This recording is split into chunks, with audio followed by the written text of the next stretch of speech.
બંધની।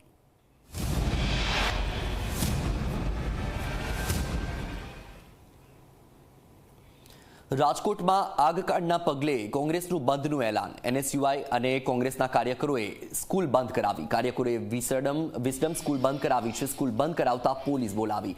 આજે બંધ છે તેવા પોસ્ટરો પણ લગાવ્યા। બંધને પગલે પોલીસનો કાફલો ખડકી દેવાયો। રાજકોટના વેપારીઓએ સ્વૈચ્છિક બંધને સમર્થન આપ્યું છે। યાજ્ઞિક રોડ, ધર્મેન્દ્ર રોડ, લાખાજી રાજ રોડ, સોની બજાર, ગુંદાવાડી બજાર, જંકશન પ્લોટ સહિતની બજારો સંપૂર્ણ બંધ છે।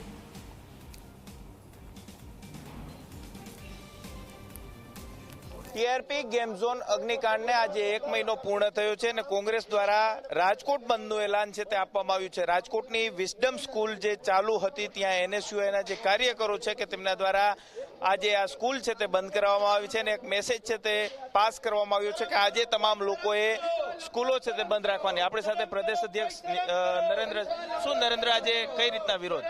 જે રાજકોટમાં ટીઆરપી ગેમ ઝોનની ગોજારી ઘટના બની છે, 30 લોકોએ પોતાના જીવ ગુમાવ્યા છે અને ગુજરાતમાં વારંવાર આ ભારતીય જનતા પાર્ટીની સિસ્ટમને ભ્રષ્ટાચારના હિસાબે લોકોના જીવ જઈ રહ્યા છે, ત્યારે 1 મહિનાથી કોંગ્રેસ પાર્ટી એના ન્યાય માટે લડી રહી છે।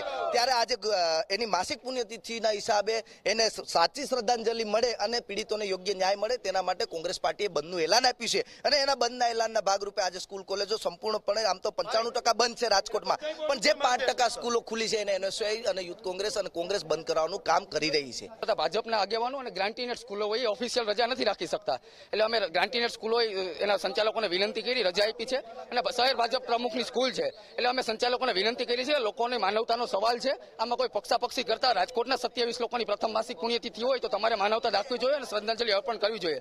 એ જગ્યાએ કોઈ બાળક ભાજપના નેતાનો કે મારો બાળક હોય તો હું સ્કૂલ ચાલુ રાખું, શરમ કરવી જોઈએ। આવી વસ્તુમાં તમે રાજકીય પક્ષાપક્ષી અને સત્તાનો અહમ રાખો તો આનાથી શરમજનક વસ્તુ કોઈ હોઈ ન શકે। ચોક્કસ જે પોસ્ટર છે તે મારવામાં આવી રહ્યા છે અને અગ્નિકાંડમાં મૃત્યુ પામેલા પીડિત પરિવારને ન્યાય મળે તે હેતુસર સ્કૂલ છે તે બંધ રાખવામાં આવી છે। આ પ્રકારના શું કહેશો રાજદીપસિંહ, પોસ્ટરો મારવામાં આવ્યા, કઈ રીતના બંધ કરવામાં આવ્યું છે? રાજકોટ શહેર સંપૂર્ણ બંધ છે। જે 27 બાળકો ગુંજાણા છે, આજે એને 1 મહિનો થયો છે, એમને સાચી શ્રદ્ધાંજલિ અને ન્યાય મળે એના માટે કોંગ્રેસ પાર્ટીએ બંધનું એલાન આપ્યું છે।